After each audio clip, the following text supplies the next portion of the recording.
Hola, soy Rocío Lacasa, psicóloga y directora de todosobrelansiedad.com, y hoy te traigo una novedad, te traigo un libro y a su autor, muy esperado por muchas personas que ya venían pidiéndole que escribiera y que pusiera todo su conocimiento, ¿no?, en papel.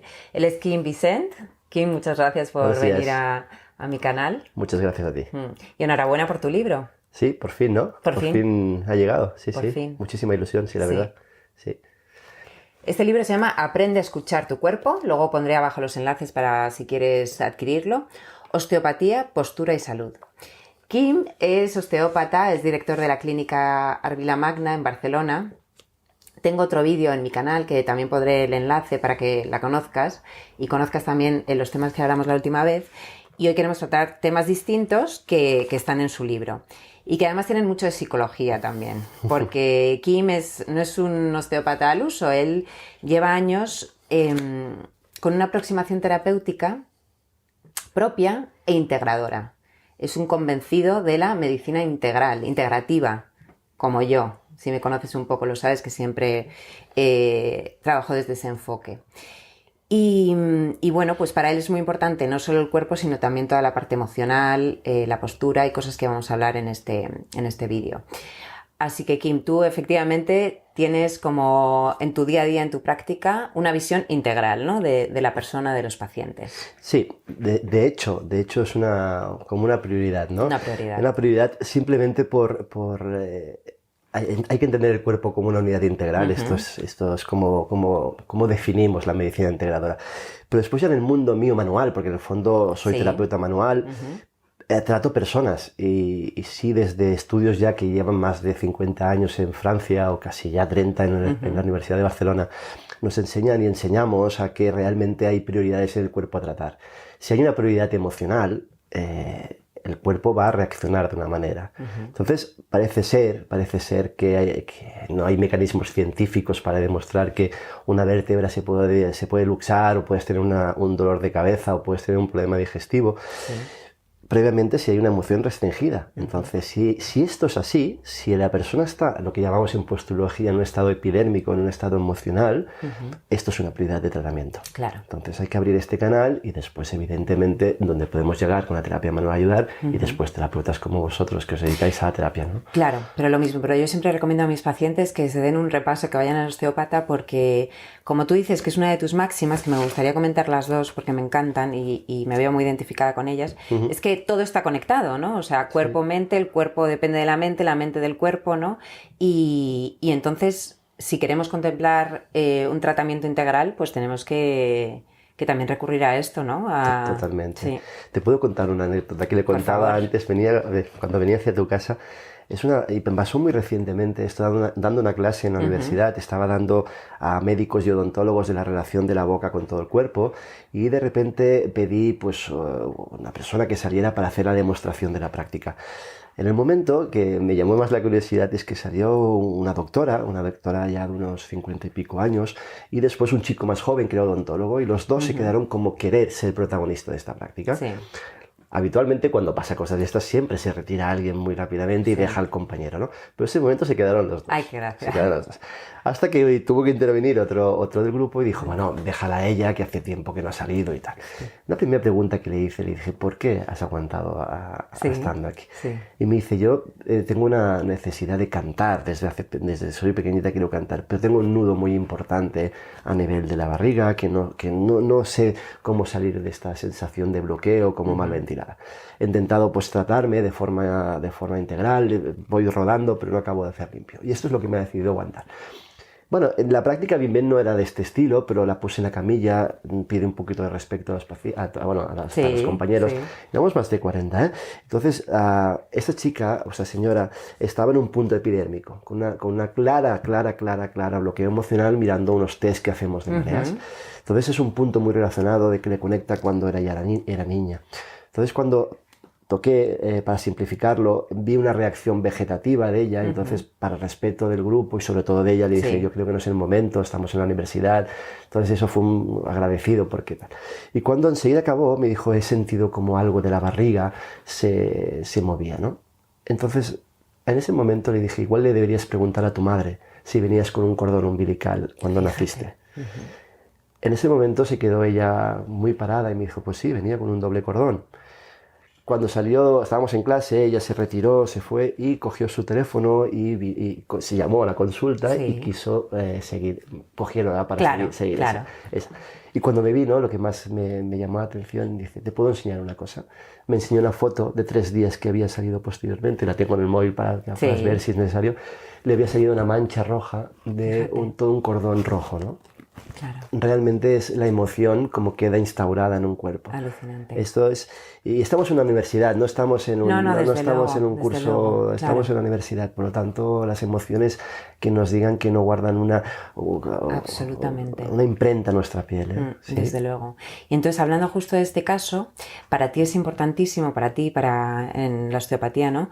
El parto y también la gestación, un parto y una gestación correctos, ¿no? Sí. Cuéntanos un poco sobre ello. ¿Por qué es tan importante? Hay que estar presente en esta vida en todo momento, saber que hay que disfrutar de cada momento que estamos partiendo y el hecho de cuando nos quedamos embarazados es una cuestión de familia, es una cuestión de la pareja, no es una cuestión solamente de la madre, es una cuestión de disfrutar ese momento. Y después porque hay que compartir y hay que vivir ese proceso. Pero sobre todo hay unos mecanismos de parto, unos mecanismos que hoy en día pues, se tienen cada vez más en cuenta, ¿eh? Sí. Pero sí es verdad que todavía esta información que hay en otros países que también se dedican a esto, hay más prudencia. ¿Qué quiere decir con esto? Pues un acompañamiento natural a la madre, no es lo mismo tener una sala de parto pues con nada personal. Ya. Utilizando mecanismos instrumentales cuando a veces no son necesarios y si lo son porque han salvado muchas vidas, poder ayudarlos, ¿no? Si no se crean unas restricciones en el bebé. Igual que las cesáreas, que cuando cuento esto hay gente que dice, hostia, pero no pasa nada. No pasa nada. También pone en tu libro, tiene solución, eso está claro. Pero sí que claro, para la persona que esté embarazada o vaya a dar a luz en cualquier momento, conocer esta información es básico. Sí. Que hay cesáreas que se pueden evitar, ¿no? Y que hay que ir a lo más natural. Y si no se pueden evitar, saber que, por ejemplo, un niño o niña nacida por cesárea, el sistema inmunitario será un poquito más débil, faltarán un par de bacterias que son claves porque no ha pasado por el canal vaginal, será mucho más habitual a las otitis, ¿sí? Y si el digestivo no está desarrollándose por el sistema inmunitario correctamente, después, como muy bien conoces, el desarrollo de neurotransmisores importantísimos para controlar la ansiedad que puede estar en el intestino no funcionará de una forma bioquímica normal. Por lo tanto, el proceso de continuidad es muy importante desde los bebés. ¿Sí? Increíble, y esto te aseguro que no nos lo cuentan, no nos lo cuenta nadie. Entonces, en esos casos, cuando ha habido un parto que por lo que sea se ha complicado, con instrumentos más agresivos o ha tenido que ser una cesárea, ¿qué puede hacer la madre? ¿Acudir, por ejemplo, a tu consulta, a la consulta de un osteópata, para hacer un seguimiento al niño? Sí, de hecho, en los hospitales ya hay... Sobre todo en Francia, Inglaterra, Italia, Portugal, están ya instaurados un osteópata en sala de partos. Ya integrado en el equipo, ¿no? Funcionando con el pediatra, formas parte de un equipo. Yo siempre digo, y allí, mira, esta semana tenía una cena con mis compañeros de trabajo, les decía, es que la osteopatía no puede hacerlo todo. Yo necesito de todos vosotros. Necesito de un psicólogo, necesito de un médico, necesitamos, ¿no? Pero sobre todo no es el hecho de voy pasando la pelotita que le llamamos paciente, no. Estamos trabajando con un paciente respetando su nivel de salud, no por orden jerárquico. Totalmente, es la diferencia entre integrador y ecléctico, ¿no? No es todo está unido, ¿no? Y todos participamos dentro del equipo. Por eso en la clínica tuya en Barcelona es un equipo multidisciplinar, ¿no? Y así lo enfocáis. Sí. Claro. Y si perdemos esto, cerraría mañana, ¿eh? Ya.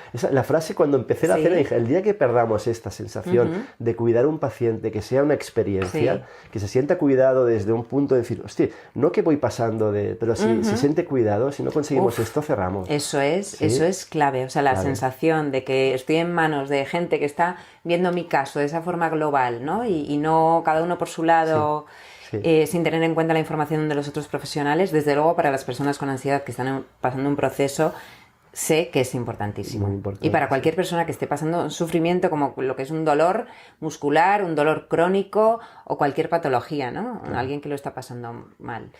Y otra cosa, o sea, una de tus máximas que leo en el libro, ya hemos comentado alguna vez, es que por un lado todo está conectado. Y otra que me encanta y que es como tu lema, ¿no? Es lo de que la vida son momentos. Sí. Y me parece especialmente interesante porque yo lo que veo, y tú también me imagino en el día a día en la consulta, es que personas o con ansiedad un poco ya cronificada o con dolor un poco presente en el día a día, se posicionan como que no pueden estar felices teniendo esa condición, ¿no? Y tú dices en el libro, me gustaría que contaras un poco cómo lo ves, que la salud al final no es solo la ausencia de enfermedad, ¿no? Incluso la felicidad no es solo la ausencia de enfermedad. Hay muchas más cosas. ¿Qué opinas de esto? Me encantan las entrevistas tuyas, es verdad. Sí, mira, lo cuento con una experiencia porque, por un ejemplo, esta semana también, ha sido intenso esta semana. Me vino una decoradora que queríamos hacer un cambio en la consulta y me cuenta, me empezó súper interesante porque me empieza a decir cosas de su profesión y yo cuando alguien conoce muy bien su profesión me gusta mucho. Y me dice, yo necesito conocer la filosofía del trabajo, de la persona, cuando tengo que hacer un cambio de la estética.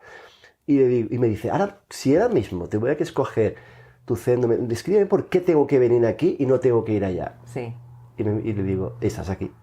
Ajá. Estás aquí. Sí. O sea, el momento presente, no hay que convencer, ¿no? Es estar, es presente, es respirar. No puedo estar 10 horas hablando de mi clínica, esto sería parte del ego que no tenemos que cultivar. Yo creo que en Barcelona hay muchas clínicas, en Madrid hay muchas clínicas que funcionan muy bien, lo importante es el respeto hacia un paciente. Sí. Entonces hay que saber también reeducar a los pacientes de como digo en el libro, una alimentación, pues yo no soy dietista ni nutricionista, pero sí cuando hago un proceso antiinflamatorio, pues me ayudo a mi equipo de nutricionistas para hacer una pauta antiinflamatoria, ayudarles. Después, hacerles muy presentes de que esto está pasando ahora, ¿no? Sí, o sea, es que la gente estamos proyectando 10 kilómetros más para allá y dónde estamos pisando, ¿no? Sí, entonces esto es un poco, no es un libro de autoayuda para nada, ¿eh? Es un libro no es un libro de autoayuda, pero o sea, yo creo que no, a lo mejor no lo has pretendido, pero yo que me lo he leído entero, sí. Ayuda, ¿no? Al final sí que ayuda y sí que es autoayuda porque hay reflexiones. Como decía, hay mucho de osteopatía y también medicina integrativa, pero también mucho de psicología. Bueno, cosas que tengo aquí. Bueno, yo soy una subrayadora profesional, me da igual destrozar los libros, pero no tengo tiempo para hacerlo de otra manera. Yo lo subrayo a tope y he subrayado varias cosas, ¿sabes? O sea que sí que me parece muy interesante. Mira, hay un tema que yo creo que hay que dar datos porque también los pacientes que llegan a mí, no sé a ti, que les dices que tienen que respirar, que tienen que integrar la respiración consciente en su día a día, lo ven ya como sí, tengo que respirar. Pero como no entienden muy bien la importancia de la respiración y el efecto tan potente que puede tener una respiración consciente y el efecto tan nocivo, una respiración inconsciente o forzada, me gustaría que nos contaras un poco sobre esto para que se convenzan de que hay que concentrarse en la respiración. A los pacientes muchas veces cuando estoy en camilla y tratándolos les digo, toma conciencia con tu respiración y es como una experiencia nueva para ellos o para ellas.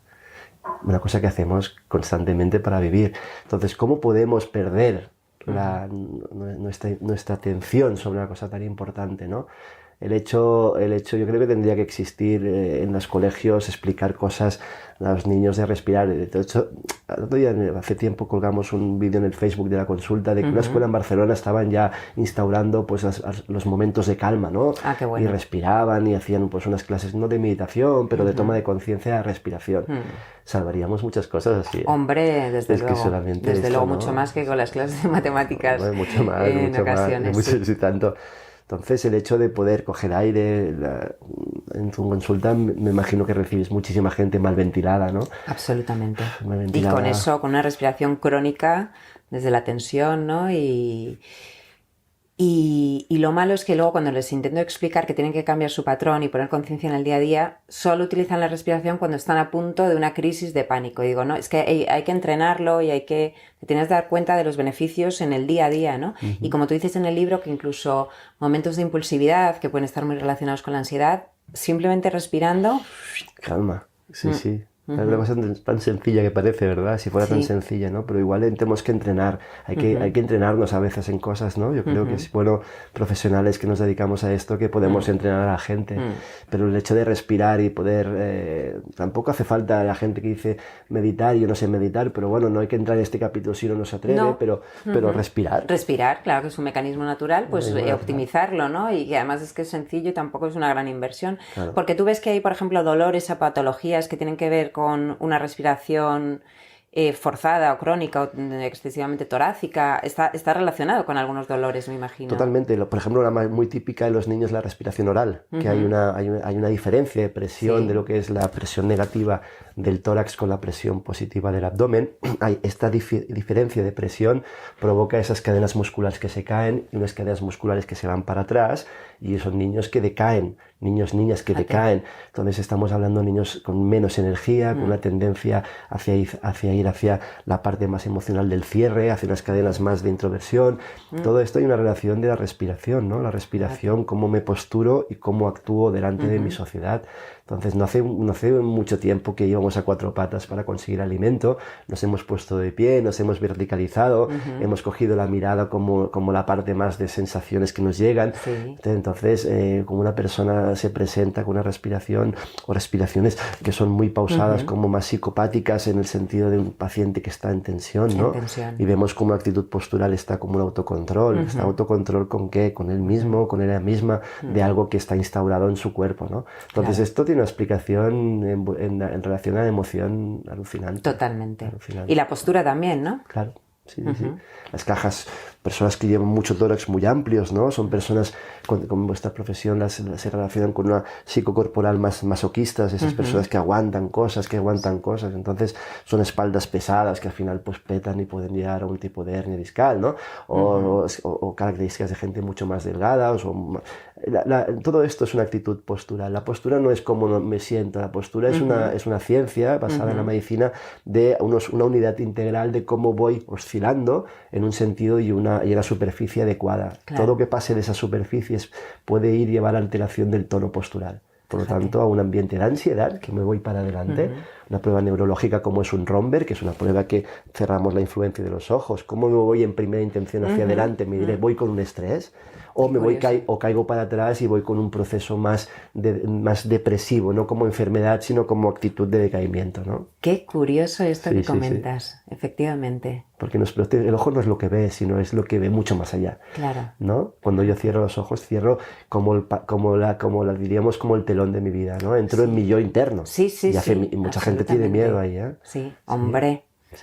Claro, gente que yo animo a que empiece a meditar, me llegan con unos sustos, ¿no? Y que no están acostumbrados y a veces genera vértigo, pero no estamos acostumbrados, pero es imprescindible.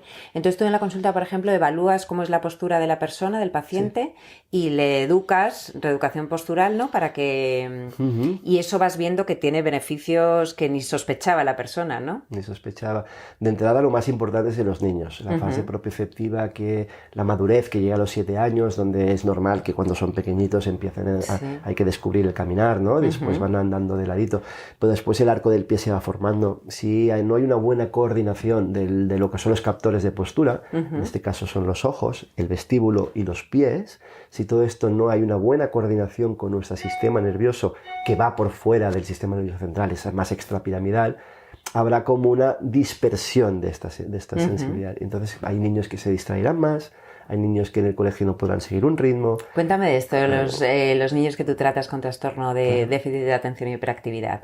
Sí, de hecho en el libro lo pongo como definición, es una dispercepción sensorial. Es decir, imaginaos que nos llegan muchos estímulos, pero yo no sé procesarlos. Entonces esto tiene que haber una madurez propioceptiva. De hecho, el principal descubrimiento con este tema es que la propiocepción es muy ligada a la cognición. Por lo tanto, si no hay una madurez propioceptiva, que es muy determinante cómo he gateado o me he arrastrado, cómo he gateado y cómo he andado. Si esto no se ha pasado por estas fases, si el niño o la niña no ha hecho unas estrategias, muy probablemente compensará. Compensará con una dispercepción, es decir, lo que yo veo, mis pies y tal, y mi sistema de qué lugar ocupo en este mundo no lo tendrá claro. Entonces son niños hipercinéticos, se están moviendo porque necesitan encontrar un espacio. Entonces lo peor que hay es decir, estate quieto.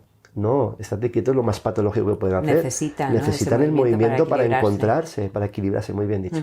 Entonces esto actuamos una cosa muy sencillita, volvemos a reprogramar una información en los pies, una información en las boquitas, unos ejercicios en los ojos, y entonces el sistema empieza a reorganizarse. 3 semanas un niño está haciendo, hombre, evidentemente, pero un 70%, lo he visto en el hospital de Bellvitge de Barcelona, miles de niños, miles. ¡Qué maravilla! Todos los padres preocupados con que el médico no lo primero, pero muy rápidamente les da medicación, psicofármacos tan pequeños, ¿no? Y no, o sea, desconocen totalmente estas opciones, lo desconocen en su totalidad. Yo el otro día lo veía en un artículo, decía que es más fácil cambiar al niño que cambiar el entorno, ¿no? Sí. Entonces damos claro. un fármaco y está. Claro. Pero hombre, es que hay que reeducar, no solamente al niño, sino después hay un patrón que entráis vosotras, no solamente, claro, aquí hay un trabajo de equipo, nosotros volvemos a reorganizar, pero después hay unos límites, hay unos hábitos, hay un reeducado a los padres, ¿no? Pero creo que esto es mucho mejor que un fármaco, ¿no? Todos vamos ordenando, claro, y tú pones en orden desde un sitio, yo pongo orden desde otro, y buscando ese equilibrio. Apasionante este tema que efectivamente lo tratas con detalle en el libro, entre otras cosas. Sí. También hablas, porque dices que hay 4 patas de la salud, ¿no? Que es el sistema o la salud intestinal y inmunológica. Sí. Y hormonal, ¿no? Postura boca, que ya hemos hablado, y las emociones, que también hemos hablado. Sí. ¿Qué nos puedes hablar del tema? Porque tú también eres psiconeuroinmunólogo, ¿me ha salido bien? Muy bien. ¿Y qué nos puedes contar de todo esto del sistema inmune? ¿Cómo está relacionado con la salud? Sí. Bueno, la importancia de la salud intestinal como segundo cerebro es bastante ya clara y bastante evidencia científica.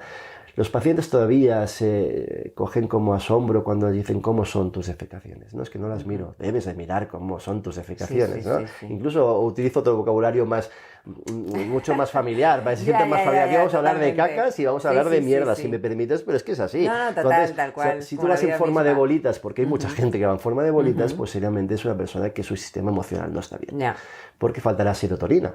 Si falta dopamina, pues será otro tipo, ¿no? Eso es muy importante por la relación bioquímica que hay de los neurotransmisores como GABA, como ansiolítico natural, como serotonina, como otros que son muy importantes. Entonces, el estrés, que has hablado mucho en tus vídeos y todo. Si vamos con estrés, lo primero que pasará es nuestro estómago fabricará poco ácido clorhídrico. Pero es un momento inmediato, Tengo estrés, ¡pum!, ácido clorhídrico se bloquea. Entonces, alimentación tan clave como son las proteínas, en lugar de convertirse en aminoácidos, pasarán en otro formato un poquito mayores, que son polipéptidos o péptidos, pasan al intestino sin digerirse. Entonces, las bacterias sanas tendrán que hacer un doble esfuerzo habiendo un sobrecrecimiento bacteriano. Entonces son gente que se hinchará la barriguita cuando comen, habrá un proceso digestivo que no funciona bien. Entonces habrá como una intoxicación del cuerpo constante solicitando nuestro sistema inmunitario. Entonces entraremos en, pues si va a una ruta o a otra, las alergias o las síndromes premenstruales o las migrañas o las fibromialgias, todo esto es muy... La propia ansiedad, ¿no? Es que hay mucha gente que cambiando su alimentación ya, no sé si llega a eliminar, pero desde luego alivia muchísimo los síntomas clásicos de la ansiedad. Totalmente. Entonces también cuando a una persona le insistes en que cuide su alimentación, no es por capricho, sino por toda esta ciencia que hay detrás, que explicas también con detalle en tu libro. De hecho, la ansiedad que has dicho ahora, en cuadro de la relación que hay intestinal, hay una segunda fase de hígado que se llama la metilación, que va a depender de cómo estamos de la vitamina B12, de la vitamina B6, del ácido fólico, vitamina B9 y el magnesio. Entonces, si no fabricamos suficiente jugo gástrico, ¿sí?, no absorberemos bien la vitamina B12. Por lo tanto, el ciclo de la metilación no funcionará. Y las hormonas de estrés, las catecolaminas, van a degradarse por esta vía. Si este ciclo no va, yo voy a acumular dopamina. Por lo tanto, voy a proceder una ansiedad. Entonces, hay un factor bioquímico que tenemos que ayudar y después la parte emocional, pues de comportamiento, tratamiento psicológico. Sí, de cómo funciona. Esto es importante, ¿no? Sí, todo a nivel mental. Sí. No, de nuevo es que es un sistema. Y si no vamos pieza por pieza y cómo interaccionan entre las piezas entre sí, no va a emerger el resultado que buscamos, ¿no? Totalmente, sí. Qué bien. Y otro tema que, bueno, es que de verdad, súper aconsejable, que quería comentar contigo.